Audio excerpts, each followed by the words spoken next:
Ok.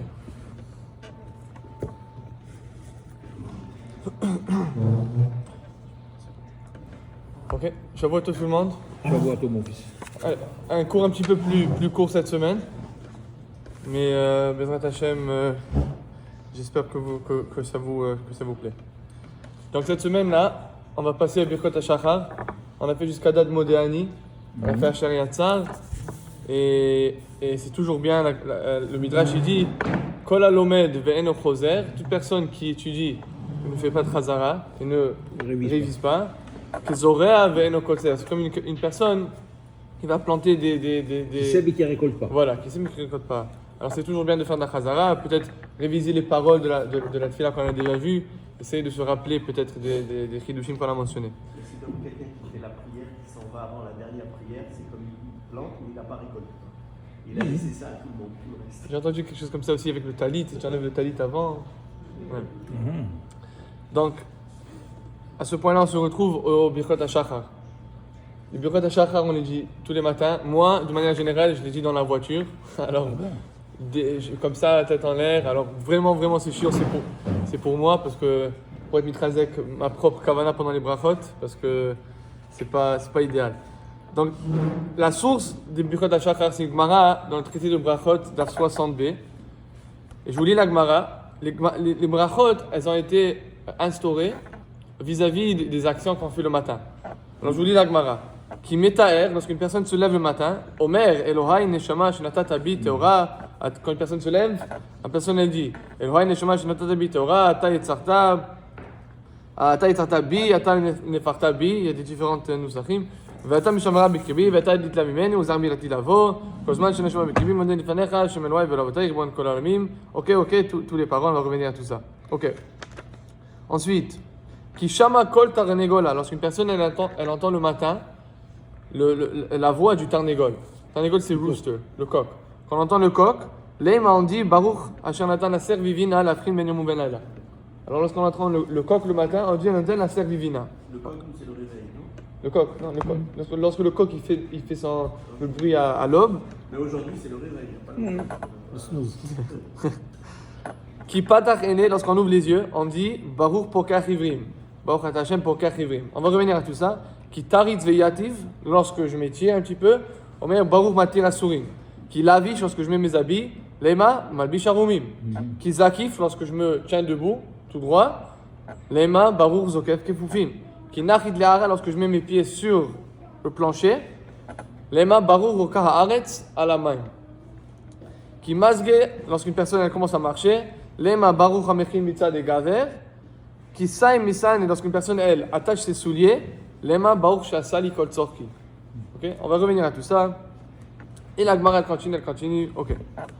Donc la première chose qu'il faut adresser, c'est clair, une chose qui est claire d'Agmara, c'est que ces brachot, elles ont été instaurées sur des actions précises. Lorsque je mets mes habits, je dis Malbish Harumim. Lorsque je touche mes yeux, je dis Pokach Ivrim. La question est la suivante. Pourquoi est-ce qu'on dit les brachot en ordre à la synagogue, où je me lève, je m'habille, je me lave les mains, ensuite je m'assois et je dis tous les brachot one shot. La Gemara elle est claire que lorsque je me réveille, d'abord je touche les yeux pour Kachivrim, je mets mes habits, Malbish Harumim. Ça aurait dû être une bracha à tous les étapes. Alors ça c'est la source numéro 3 que je vous ai rapportée, c'est le tour. Le tour il dit où les filles chez En Hayadaim Nekiyot, et à cause du fait que notre main ne sont pas propres le matin, Tiknu les Sadran Bevet HaKnesset. Alors Chachamim ont été metaken que plutôt de dire ces brachot à chaque étape, on va les dire tous ensemble à la synagogue. Vegam mipne sherabim mehame ha'aratzot, et beaucoup de hame ha'aretz, c'est des gens qui connaissent pas la halacha. Sherabim mehame ha'aratzot she'en yodim otam, ne connaissent pas ces brachot là. Tiknu sheisadru bevet hakneset veyanu amen acharehem veyetzeu yedei chovatan. Pour ces personnes qui savent pas comment faire les brachot, alors on va faire les brachot dans la synagogue, et tous les hame ha'aretz qui de toute manière ne savent pas comment faire les brachot et ne connaissent pas de toute manière, ils vont venir à la synagogue, ils vont répondre Amen. C'est comme ça qu'ils vont être acquittés des brachot. Mais c'est sûr que c'est une obligation sur chacun de nous de faire les Birkot HaShachar. Ok? D'accord.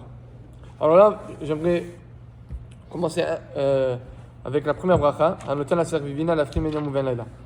Baruch Ata Hashem, Elokai Neshama Shenata Bi Torah. Ça, c'est la première. Vraiment, la première, c'est Asher Yatzar, mais on a fait ça la semaine dernière.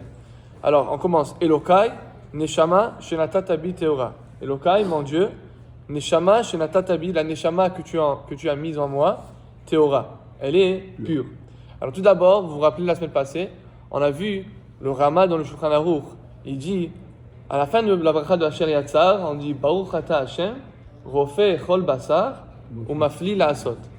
Mafli La'asot, on a traduit que c'est quelque chose, il y a quelque chose d'extraordinaire. Mafli La'asot, c'est une action extraordinaire. Nous dit le Rama, c'est quoi l'action extraordinaire de la bracha? Ou Mafli La'asot, nous dit le Rama, c'est le prochain mot. Elokai Neshama Shenata Bi Torah.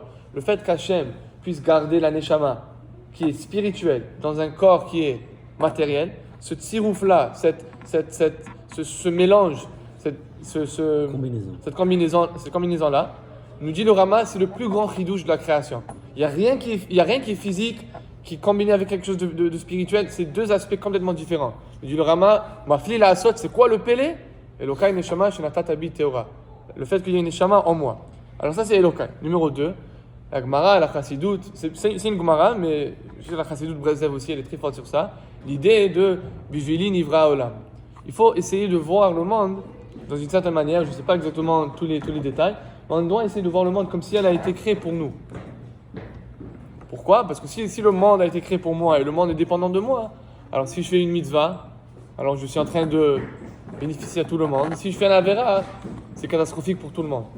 Alors j'ai vu le pshat ici de Sitei Chaim, ils disent, c'est pour ça qu'on dit Elohai, Neshama Shenata Bi Torah, et non pas Elokenu. D'ailleurs, je fais partie du peuple juif. J'aurais pu dire Elokenu, Neshama Shenata Bi Torah, mais je dis Elohai, mon Dieu. C'est comme si je réalise en ce moment-là, c'est comme si le monde a été créé pour moi. Et en faisant cette bracha-là, je réalise qu'Hachem, bien qu'il adore David, et il adore chaque juif, il adore André, il adore mon père, mais en ce moment-là, je peux me dire, Hachem me regarde à moi, et que à moi, et le monde a été créé pour moi, et donc, quelle importance, mes mitzvot, elles ont une importance monumentale. Alors c'est un moment d'individualité avec, et un moment intime avec Hachem. Neshama Shenata Bi Torah, la Neshama elle est pure. Ata Berata, Ata Yetzarta. La semaine passée on a expliqué du gras, la différence entre bara, créé, et yatzar, formé. Bria, c'est la chose elle-même. Yetzira, c'est donner une tsura, donner une image, une apparence, une allure. Alors il y a Berata, ça c'est la Neshama. Ata Berata, tu l'as créé. Ça c'est la création de la Neshama. Ata Yetzarta, je crois, ça je n'ai pas vu nulle part, mais je crois qu'on peut dire, ça c'est ce que le Rama il a dit. Ata Yetzarta, tu l'as donné une forme, tu l'as donné une apparence, c'est le fait qu'il a mis dans le corps. La Neshama, Hachem a créé la Neshama bara. Ensuite, Yatzar, il a donné une apparence, il a donné une forme, c'est le fait qu'il puisse la mettre dans le corps humain. La forme de la Neshama, c'est le fait qu'elle rentre dans le corps humain. Ça va? Ça j'ai pas vu nulle part. Si vous n'êtes pas d'accord avec ça, c'est pas de problème. Je crois que ça a du sens, mais Bria, c'est la Neshama. Yetzira, c'est la forme qu'elle prend lorsqu'elle est dans le corps. Ok? Ata nafartabi, tu me l'as soufflé. Ça c'est par exemple le pasuk dans Bereshit, Vaipach ve'apav ruach chaim, nishmat chaim. Hachem il souffla dans le nez de Adam Arishon la vie. Ve'ata meshamera bikirbi, et tu gardes la neshama en moi. La neshama en moi. Ve'ata atid itla mimeni, et dans le futur tu la prendras. En d'autres mots, je vais mourir. Ou l'arzira bid latid lavo, et tu me la redonneras. La Tidlavo, comme Mashiach vient. Et ça, ils expliquent ici, Rav Pinkes, il explique. Imaginez-vous un homme malade, le médecin il vient, il y a un film qui s'appelle Bucket List. Bucket List. C'est un film des gens, ils font toutes les choses qu'ils veulent faire avant de mourir. Ça s'appelle Bucket List.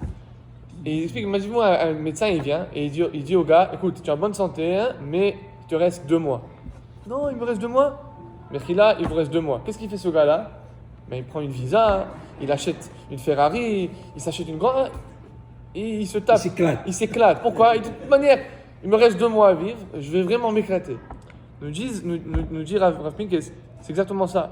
Chaque matin, je me rappelle Ve'ata atid ditla mimeni. Les Chachamim te disent, n'oublie pas que tu es en train de mourir. Non, allez-nous, mais tu vas mourir. C'est comme si le médecin il te dit, hé, tu restes 2 mois. Qu'est-ce que tu vas faire avec ton temps? Ve'ata atid ditla mimeni. Je me lève le matin, je me dis, wow, je suis comme un patient en train de mourir. Il me reste 2 mois. Qu'est-ce que je fais avec mon temps? Je passe la journée à conduire des Ferrari et voir des films, ou je viens à la tfila, je fais les mitzvot, Torah mitzvot, je m'occupe de ce que je dois m'occuper. Alors je pense que ça c'est l'idée. Ve'ata dita, kol zman shaneshama bikebi, à chaque moment que le neshama à moi, modani lefanecha, Hashem Elokai ve'Elokai avotai, ribon kol ha'ma'asim, adon kol ha'neshamot. C'est quoi la différence entre ribon et adon? Ribon kol ha'ma'asim, maître des ma'asim, des Création. hein? Adon kol ha'neshamot, maître des neshamot. Ok, création des neshamot, on connaît la différence. Mais c'est quoi la différence entre adon et ribon? Alors, si Chaim l'explique, Adon, ça c'est en hébreu. Le mot Adon, ça veut dire maître. C'est simple. Ribon, ça veut dire la même chose. Il dit non, Ribon, c'est pas en hébreu. Ribon, c'est en araméen. En araméen, Ribon, c'est du shoresh Rav. Et Rav, ça veut dire Adon. Comprenez? Ribon et Adon, ça veut dire la même chose. Mais Ribon, c'est la traduction araméenne du mot Adon. En d'autres mots, ça veut dire la même chose. Ribon et Adon. Mais Adon, c'est Adon, et Ribon, c'est Rav. Et Rav veut dire Adon. Nous dit le Sifte Chaim. Cher et Mesod, ça veut dire la même chose? Ouais. Voilà. Il y en a un, c'est mon nom matériel, l'autre, c'est mon nom spirituel. Alors c'est ça, Ribon Kolamassim, Adon Kolaneshamot. Nous dit le Sifte Chaim, il faut comprendre qu'il y a l'hébreu. L'hébreu, c'est le langage Torah Shebirtav, c'est tout ce qui est dévoilé. Hachem, c'est le maître de tout ce qui est dévoilé. Mais il y a aussi le Ribon en araméen. Qu'est-ce qui est en araméen? Le Zohar, la Gemara, toutes les choses qui sont un petit peu plus cachées. Nous dit le Sifte Chaim, et Hachem, c'est non seulement le Adon Kolamaasim, Ribon Kolamaasim, mais c'est aussi le Adon Kolamaasim. Hachem, c'est le maître en hébreu, ce qui veut dire le maître clair, dévoilé, mais c'est aussi le Ribon. Ribon en araméen. Tout ce qui est caché. Baruch ata Hashem, hamarazir neshamot li pragim metim. Baruch Hashem, que tu retournes les neshamot au pragim metim. Ok, là, on va aller un petit peu plus vite parce que les brachot, il y a beaucoup à dire évidemment, mais j'ai pas assez à dire. Baruch ata Hashem, Elokeinu melcham, hanoten la servivina, la afrin ben yom uben laila. C'est quoi servi? C'est quoi la traduction de servi? Hein? C'est le chicken. Money. Chicken, right? Le rooster. Alors Rashi nous dit dans la Gemara, servivina, c'est quoi servi? Très simplement, servi, c'est le coq.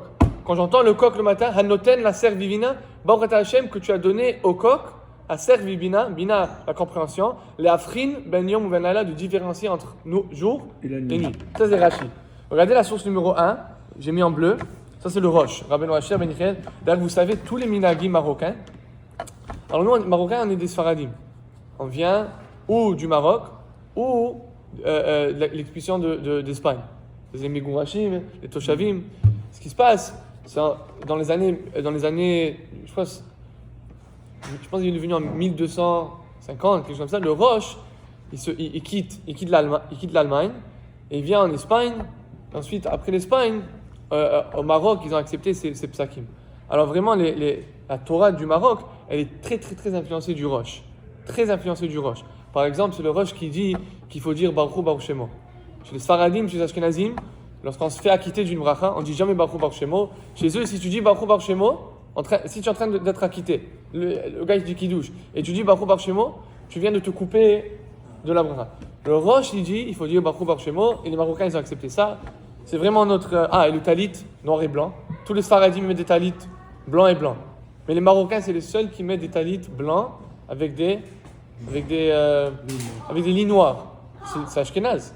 Sfaradim, c'est du blanc. C'est du Roche. Le Roche, il est venu, il a instauré ça. Alors regardez le Roche qui est ici. Qui shama kol tarnegol, lorsqu'on entend le coq, lema baruch shenatan la servina la premium velaila. Regardez ce qu'il dit. Halev nikra servi belashon amikra. Nous dit le Roche, servi, ça veut dire quoi? Ça veut dire le cœur. Alors Rashi nous dit servi, c'est le coq. Le Roche, il nous dit servi, c'est le cœur. Et il a une preuve d'un pasouk. Minatan la servivina valev ou amevin. Le pasouk, il dit qui a donné au servi la compréhension? Et c'est qui a la compréhension? C'est le cœur, le cerveau. Nous dit le Roche, Nathan l'a servi, c'est quoi? Servi, c'est La compréhension, c'est le cœur. Anoten la servi bina, la frim ben yom uven laila. La capacité de différencier entre jour et nuit. Évidemment, jour et nuit, c'est pshat, jour et nuit. Mais sur un niveau plus avancé, jour et nuit, c'est ben tamé le taor, ben kodesh lechol. Lorsqu'une personne dit, Baruch ata Hashem lekel mecholam, anoten la servi bina, la frim ben yom uven laila, tu m'as donné la capacité de différencier entre ce qui est bon et ce qui est mauvais. Ce qui est tamé, ce qui est taor, ce qui est jour et ce qui est nuit. Ok? Baruch ata Hashem Elokeinu melech haolam, pokach ivrim. Merci Hachem, qui est pokach ivrim, qui ouvre les yeux des aveugles. Vous savez, tous les brachot, c'est très intéressant, j'ai vu ça hier, que tous les brachot, on n'aurait pas dû dire pokach ivrim. On aurait dû dire pokach enaim. Je ne suis pas aveugle. Je dis merci Hachem d'avoir ouvert mes yeux. Ou matir malbish arumim. Merci Hachem d'avoir habillé. Arumim, c'est les gens qui sont nus. J'aurais dû dire merci Hachem de m'avoir habillé. Nous dit le Siftei Chaim, dans tous les brachot, il faut se rappeler qu'est-ce que j'aurais été si ce n'était pas pour le chesed d'Hachem. Si ce n'était pas pour le fait qu'Hachem il m'ouvre mes yeux, j'aurais été un hiver, un aveugle. Si ce n'était pas pour le fait qu'Hachem me donne des habits, j'aurais été quoi? Arum. Si ce n'était pas pour le fait qu'Hachem me donne, qu'Hachem me permet de bouger le corps, j'aurais été quoi? Asurim, en prison. Alors c'est toujours le négatif. On dit le positif, matir, asurim, zokef, kefufim. On donne toujours le négatif pour se rappeler qu'est-ce que j'aurais été si ce n'était pas pour Hachem. Pour qu'Hivrim, Baruch Hachem, que tu ouvres les yeux des aveugles. La Gemara elle dit Souma hareu kemet. Cette ligne m'a toujours. La vérité, je vous promets, jusqu'hier, 1 heure avant Mitra, j'ai trouvé ce qu'ils disent. Jusqu'hier, j'ai jamais compris ça. Hasuma hareu kemet. Une personne qui est aveugle, c'est comme si elle est morte. Et j'ai jamais compris ça. D'ailleurs, le Rav du Ramban dans la Kabbalah. Alors ça, c'est du sérieux là. C'est qui? Rabbi Yitzhak Sagineor. C'est le fils du Ravad. Rabbi Yitzhak Sagineor, on traduit, Yitzhak Sagineor, le très illuminé. Pourquoi on dit ça? Parce qu'il était aveugle. C'était le maître de la Kabbalah du monde, mais il était aveugle. Alors on dit Rabbi Yitzhak Sagineor, genre, il ne voyait pas, mais vraiment, il voyait tout. Vous allez me dire que Rabbi Yitzhak Sagineor, Hareu Kemet, une personne qui est aveugle, c'est comme si elle est morte, lui il était mort. Yitzhak Avinu, quand Yaakov il rentre chez lui, et il ne voit pas. Ça y est, Yitzhak il est mort, qu'est-ce que je veux dire? Souma Hareu Kemet. Alors, voici le pshat que j'ai... Rabbi Chaim Pinto. Aussi, les aveugles? Voilà, tous. Ça, une personne qui est aveugle, elle est morte. Alors, le pshat... Mais ici, pour Ivrim, au moins de base, c'est une bracha qui parle physiquement. La réponse... vous êtes déjà dans la réponse. Pour Ivrim, c'est comme ça. Imaginez-vous, je prends une clé et je vous la mets dans la main. Je vous dis, fermez les yeux, c'est quoi cet objet-là? Vous allez me dire, c'est une clé. C'est possible que ce soit quelque chose d'autre. C'est possible que ça soit un jouet. Ou... Ah, ok. Ensuite, je vous mets le téléphone à côté de l'oreille. Vous fermez toujours les yeux. Je vous dis, c'est quoi ça? Je joue une chanson. Hein. Vous me dites, c'est sûr et certain que c'est un téléphone. Ensuite, je me dis, mais ça peut techniquement aussi être un iPod. Ça peut être un iPad. Mais je suis pas mal sûr que c'est un téléphone. Mais c'est possible que ça soit quelque chose d'autre. Ensuite, je vous dis, ok, ouvrez les yeux. Vous regardez le téléphone. Et là, c'est sûr et certain, sans doute, que c'est un téléphone. On a des chouchim. Le toucher, l'ouïe, l'odorat, la vue.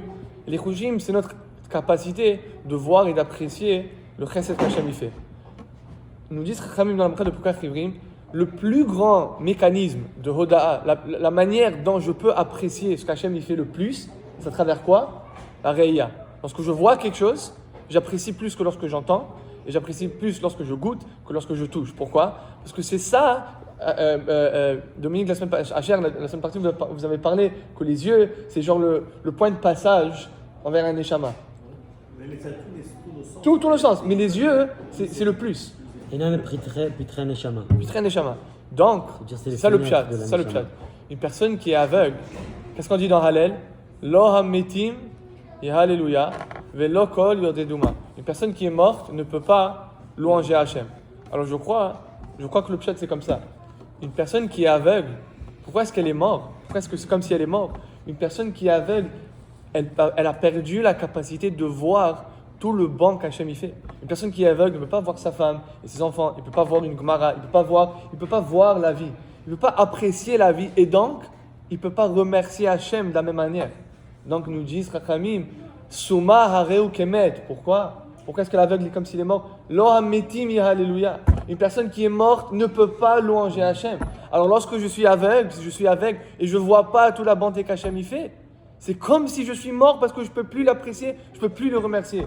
Baruch Ata Hashem pour Rivim. Merci Hashem de m'avoir donné les yeux pour que je puisse voir, apprécier et louanger. C'est beau? J'ai l'impression que c'est aussi, tes yeux, c'est comme ton discernement, tu vas faire le discernement entre les choses. Et en réalité, c'est ta Torah qui va te permettre de discerner. Donc quand tu es aveugle, c'est que tu n'as pas de Torah. Quand tu n'as pas de Torah, tu es comme tu étais un mort. Et toujours mon maître m'a dit, quelqu'un qui n'a pas de Torah, c'est un mort vivant. Ça veut dire que les gens qui n'ont pas de Torah, c'est des morts vivants. Tous ces brachot-là, il y a 2000 pshatim sur 5 ans. Je suis d'accord. Moi, j'aurais peut-être dit que c'est aussi un pshat de Hanotel la Servine, à la Fkin Ben Yom Uven Laila. Georges, tu voulais dire quelque chose? J'ai pas compris le lien qu'il y a à faire entre ce maître de la Kabbalah, qui était vivant, right. et le fait qu'être aveugle, ça fait de toi quelqu'un de mort. Alors, évidemment, Rabbi Yitzhak Sagineor, le fait qu'il était aveugle, c'est pas. I guess I'll say in English again. He's not an example. Rabbi Yitzhak Sagineor, what I mean is, you see clearly that somebody who's blind could still be living. So it doesn't mean that a person who's blind is dead. I meant to say, you see that there's people who are blind who are still more than okay. That's why the question. C'est pour ça que la question me dérange. Pour ça, la question me dérangeait. Comment est-ce qu'on va dire Souma Hare ou Kemet? Hare, on a des gens comme Rabbi Yitzhak Sagineor. Évidemment, Met, ça ne veut pas dire mort littéralement, parce que c'est pas un Souma, c'est quelqu'un qui est décédé. Lorsqu'on dit Souma Hare ou Kemet, ça veut dire une personne qui est aveugle, elle ne vaut rien, c'est comme si elle est morte. C'est comme si elle est morte. Alors, moi, ce qui me dérange, Rabbi Yitzhak Sagineor, il était aveugle. C'est pour ça que la question me dérangeait. La réponse, je suis d'accord, la réponse, elle n'adresse pas ce point. C'est un maître de la Kabbalah. Peut-être le point, c'est parce que Rabbi Yitzhak Sagineor, comme tu as dit, il pouvait voir tout. Donc lui, spirituellement, il peut tout voir. Donc il pouvait apprécier à ce point même. Ok, that's a very nice answer. Also, même qu'il était aveugle. Mais une personne lien normale, régulière, elle ne peut pas voir spirituellement. Ça a peut-être un lien aussi avec peut-être quelque chose qui m'a toujours intrigué. Pourquoi un non-juif, je ne peux pas le toucher? Théoriquement, je ne peux pas le toucher. Il est impur. Okay, et un juif, il est vivant pourtant. Un juif vivant, je peux le toucher. Il est pur. Un juif mort, je ne peux pas le toucher. Il devient impur. Mais un goy mort, je peux le toucher. C'est bizarre. C'est complètement bizarre. Ça a peut-être rapport avec ça aussi. Ça veut dire que lui, c'est un mort vivant. Il est vivant, mais il est mort. Donc je ne peux pas avoir de rapport avec lui et l'individu. Mais alors pourquoi quand il est mort, on peut le toucher? Parce qu'une fois qu'il est mort, son corps, il a plus. C'est comme si on pourrait toucher une pierre. Tu vois ce que je veux dire? C'est fini. Mais tant qu'il est vivant. Alors pourquoi un juif qui est mort, tu ne peux pas le toucher? Tu peux pas le toucher. Alors pourquoi est-ce qu'un juif, quand il est mort, tu ne peux pas le toucher? Parce que lui, son âme, elle est partie. Donc sa sainteté, elle est partie. Donc là, tout d'un coup, il devient. Mais ça a sûrement un rapport avec ça. Tu comprends ce que je veux dire? Plus Torah avec Torah. Ok. Pour Gavrim, là, j'ai beaucoup moins à dire chez les autres, alors ça va être un petit peu plus.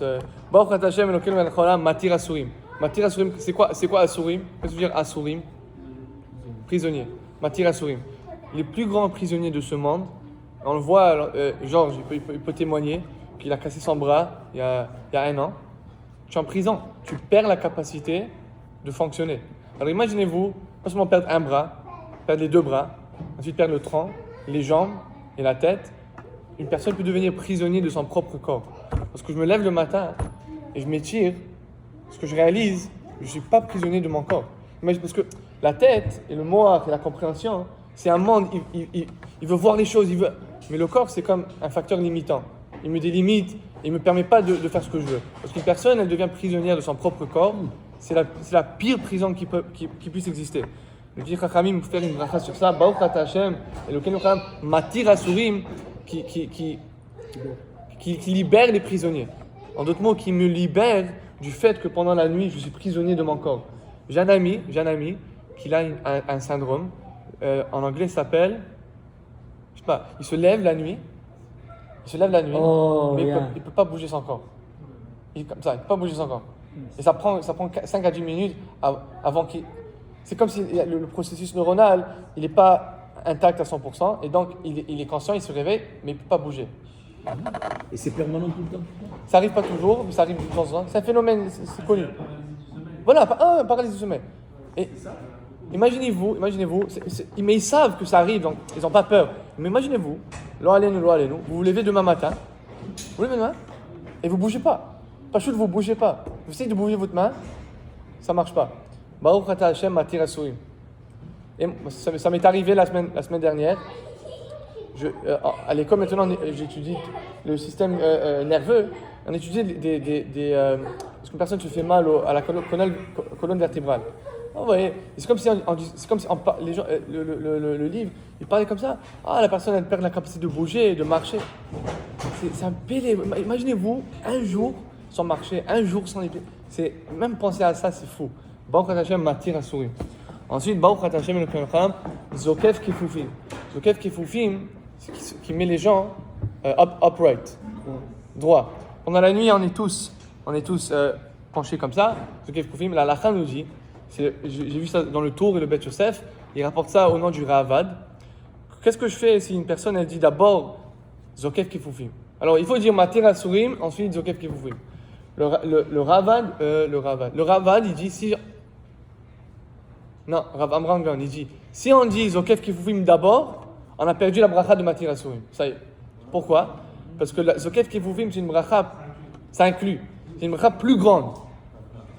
En chuchotant, le Ben Ishraï dit Al-Pi Kabbalah, on le dit même si on a manqué. Mais ça c'est.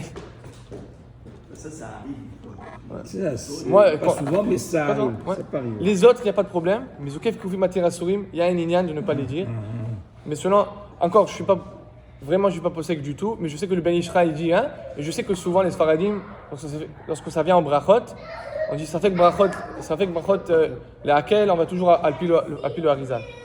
Baruch Ata Hashem Elokeinu Melech Haolam Malbish Harumim. Simplement, je n'ai pas trop de chidushim là-dessus, mais qu'Hachem nous habille, être nu, évidemment, c'est pas idéal. Et ça, c'est la plus intéressante. Baruch Ata Hashem Elokeinu Melech Haolam Hanoten Layaev Koach. Ce qui est intéressant, la Gemara, page 60b brachot, elle ne rapporte pas cette bracha. Hanoten Layaev Koach n'est pas une bracha. Hanoten Layaev Koach n'est pas une bracha qui est dans la Gemara. Ça va? Alors on disait que la bracha de Hanoten Layaev Koach. C'est la bracha de Hanoten Layaev Koach le matin. Baruch Ata Hashem, qu'est-ce que je veux dire? Hanoten Layaev Koach, qui donne du cœur, la force au fatigué. Le problème, c'est que cette bracha-là, elle est nulle part dans la Gemara. On a une règle, on ne dit que les brachot qui se retrouvent dans la Gemara. D'ailleurs, les Marocains, ils ont une bracha très intéressante. Baruch Ata Hashem Elokeinu Melech Haolam Asher Kiddushanu B'Mitzvah V'Tzivanu Likro et Ha'alel. Cette bracha ne se trouve pas dans la Gemara. Et à cause de ça, Rav Ovadia Yosef, il dit, on ne dit jamais la bracha Likro et Ha'alel. On dit... Non, parce que vous... Voilà. Je me demandais pourquoi elle n'est pas là. Parce que la Gemara, elle parle de la bracha Ligmor et Ha'alel. La Gemara, elle parle de la bracha Ligmor et Ha'alel.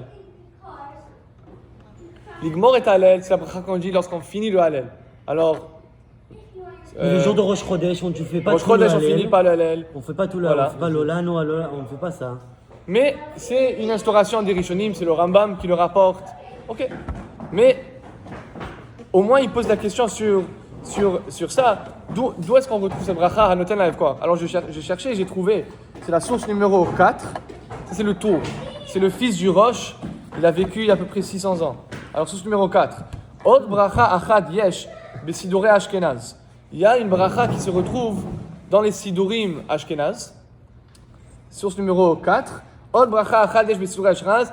Baruch Ata Hashem Elokeinu Melech Haolam Hanoten Layaev Koach. Qui donne aux fatigués la puissance. Venit Kena, elle a été instaurée. Al she'adam makpid nishmato ba'erev beyad hakadosh baruch hu ayefa. Lorsqu'une personne elle part dormir, elle donne, je pense en français c'est elle donne en gage, c'est ça? Oui. Elle donne en gage son âme à Hachem, ayefa. L'âme elle est fatiguée, elle a passé toute une journée, elle a étudié, elle a travaillé. L'âme elle est fatiguée. Alors je donne un neshama à Hachem en gage, mais avoda kasha kolayam ou marzira lo baboker, mais lorsque Hachem nous la redonne, sheketa veshalva. La neshama, elle revient à l'aise. Le matin, elle a mangé son bourkoux, elle est bien, elle revient.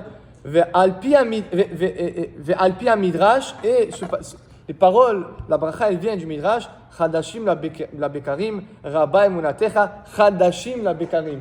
Nouveau, Chadashim, la Bekarim le matin. Alors la Neshama, elle revient, elle est renouvelée le matin. Ok? Bassar Vedam, une personne normale, Makpid Pikadon Biad Chavero, je mets en gage un objet chez mon ami, ou Marzira lo Balou Kulkal. Mon ami, il utilise, je lui passe, je sais pas, ma voiture, elle revient, elle est gratinée, Aval Adam Makpid Bechol Erev Nishmato Biad Akadosh Baruch Hu, Via Yefa, elle est fatiguée, ou Marzira lo Chadasha Uria. Ensuite, mais très intéressant, je ne savais pas du tout, mais regardez le Bet Yosef. Source numéro 5. Le Bet Yosef, c'est qui? C'est qui le Bet Yosef? C'est Rabbi Yosef Karo, c'est le Shulchan Aruch. Ça, c'est fou. Rabbi Yosef Karo, il a écrit un livre, le Bet Yosef. C'est un livre monumental. C'est tout un commentaire sur le tour. Immense. Ensuite, il a pris les résumés de chaque paragraphe. Et il a codifié le Shulchan Aruch. Il écrit dans l'introduction du Shulchan Aruch que mon livre, le Shulchan Aruch, c'est rien qu'un résumé du Bet Yosef. On est supposé résumer tout le Shulchan Aruch tous les mois. Les gens, ils passent leur vie à étudier le Shulchan Aruch. Il y a des commentaires, des milliers de pages. Des milliers de pages sur quoi? Sur le Shulchan Aruch. Et le Shulchan Aruch, c'est le résumé du résumé du Bet Yosef. Alors, regardez ce qu'il dit dans le Bet Yosef. C'est pour l'Amcha. Ouais, voilà. Il dit le Shulchan Aruch, c'est pour les simples. Alors, regardez ce qu'il dit sur ce tour-là. Et alors, il rapporte le tour, Od Bracha, source numéro 5. עוד ברכה יש אחת בסדרה אשכנז, הנותן להם כוח להתקנה שאדם מקפיד נשמתו בערב וכו'. Alors regardez ce qu'il dit. ואף על פי שיש סמך יפה, même s'il y a une bonne raison לברך ברכה זו, de dire cette bracha, מאחר שלא נזכרה בתלמוד, du fait qu'elle n'est pas dans la Gemara, on ne retrouve pas cette bracha, איני יודע, je ne sais pas, dit le Bet Yosef, איך היה רשות לשום אדם לתקנה. Comment est-ce qu'une personne dans l'histoire juive a trouvé a eu le droit d'instaurer une autre bracha? Le Bet Yosef dit, je n'ai jamais vu ça de ma vie. Umalsati shekatav ha'agur. Et le livre Ha'agur, il a écrit, Shera'a mekatregim alea. Il a vu le Ha'agur, il a vu qu'il y a des mekatregim, il y a de la accusateur, mishamayim, Des anges accusateurs. mitamze, par le fait que les gens ils disent cette bracha. Il y a des anges accusateurs sur Bnei Israël qui disent cette bracha-là. Elle n'est pas mouskère dans la Gemara. Comment est-ce qu'on dit cette bracha? C'est fou. Rambam Vesmag Verokar, 3 livres de halakha, Lo Hiskirua, Vachinaktinan. Ces 3 livres n'ont pas, le Rambam, ils n'ont pas rapporté cette bracha-là. Et Hachinaktinan, le Bet Yosef dit, comme si à la halakha, on ne dit pas cette bracha. Mais c'est dans tous les Sidurim marocains, Edut Mizrach, Arizal, Ben Ishra, ils disent tous qu'on dit cette bracha-là. Donc, je ne suis pas possèque, mais je crois qu'on peut continuer de la dire. Il faut savoir quoi répondre à ce Bet Yosef là. Ouais. Sur ce, je pense qu'il est déjà tard un petit peu. Quand on fait les prières, parce que tu as préparé les prières, pourquoi la première prière c'est la Shabbat Mina Veniam Venala? Pourquoi est-ce qu'on commence par celle-là? Alors, on en expliquait avant, Noten la servivine al Frimenium Venala. Servi, c'est où le coq? Le coq qui différencie entre le jour et nuit, qui fait son bruit. Selon Enemi Farshim, servi, ça veut dire le cœur et la compréhension. Alors, Baruch Atachem qui m'a donné la compréhension et la capacité de différencier entre jour et nuit. La Gemara, elle dit Kol mi she'en bo da'at, toute personne qui n'a pas de date, qui n'a pas de comment? Assour les rachem alav. C'est assour d'avoir pitié sur lui. Pourquoi? Une personne sans date, c'est pas une personne. Ah, d'ailleurs, j'ai oublié de dire ça. Regardez la source, c'est pour vous. Hein. La source numéro 2 en bas. Vayomer Elohim, Bereshit, Naase Adam betsalmenu kidmutenu. Hachem, il se retourne vers les anges et il dit let's create man. Naase Adam, on va créer l'homme. Betsalmenu kidmutenu. Dans notre image. Vous savez, les chrétiens, ils disent tous man is created in the image of God. Betsalmenu. Nous dit Rashi, c'est quoi kidmutenu? Dmut, ça veut dire ressemblance. C'est quoi kidmutenu? C'est quoi la dmut d'Hachem? Nous dit Rashi, lehavin ou lehaskil. Baruch Ata Hashem hanoten la servi bina, lehavin. La frine Benyom Venala, servi, c'est la chaîne de l'Askil. Alors on dit, c'est ça être humain. Alors on vous dit, pourquoi c'est la première bracha? Parce que c'est ça être humain. Être humain, avoir du date, c'est commencer ma journée en disant, Hachem, la première chose que je remercie là-dessus, c'est quoi? C'est le fait que j'ai la capacité de différencier entre jour et nuit, tamé taor, good and bad. Exact, c'est bon, c'est bon, c'est bon. C'est le bar.